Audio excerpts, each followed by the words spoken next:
Pablo Emilio Escobar, Gaviria, king of cocaine, beloved of the people, who was nicknamed Robin Hood. The scary leader of the government, the man who burned $2 million to warm his daughter. The boldest, most influential and criminal leader in the history of cocaine trafficking. Which is so terrifying for the Colombian government that to this day they are trying to hide everything about Pablo Escobar, who is the founder of the criminal cartel. Born in 1949 in Colombia, his father was a farmer and his mother was a teacher at a conservative party school. At that time, two parties were vying for power.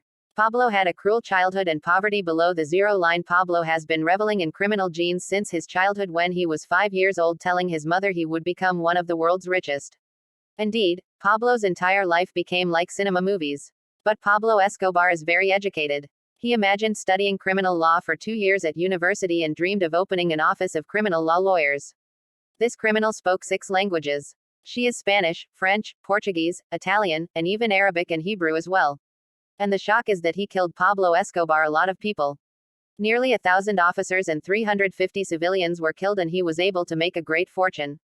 Pablo began his criminal life with fraud when he was in high school.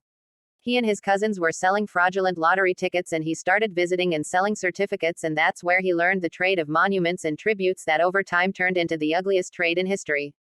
Pablo was very ambitious. He always dreamed of becoming the country's president, and that's the thing that encouraged him to study at the School of Economics and Political Science.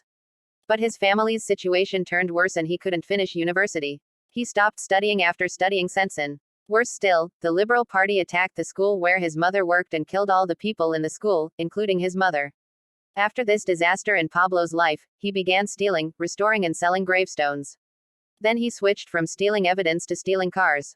But he wasn't content with car theft money, because he promised himself after he stopped studying if he couldn't raise 500 million euros in 5 years he would take his own life. Pablo turned to a new type of kidnapping and threatening crime, sometimes amounting to murder, and it was the first kidnapping by a Badland city official who requested ransom of $100. After that, he reached the fame he wanted all people to talk about. Afterwards, he was contacted by a businessman named Brito who told him he was going to work with him, and this man at the time was one of the biggest drug dealers. This was the start of his drug career. He traveled to the USA alone to smuggle drugs from Colombia to Panama himself, while also distributing drugs to America. In 1976, he and his companions were arrested, and it was the first time Pablo had been arrested with 18 kilos of cocaine. He offered the bribe to the officers, but they didn't accept it. Here, Pablo's idea to kill all the officers.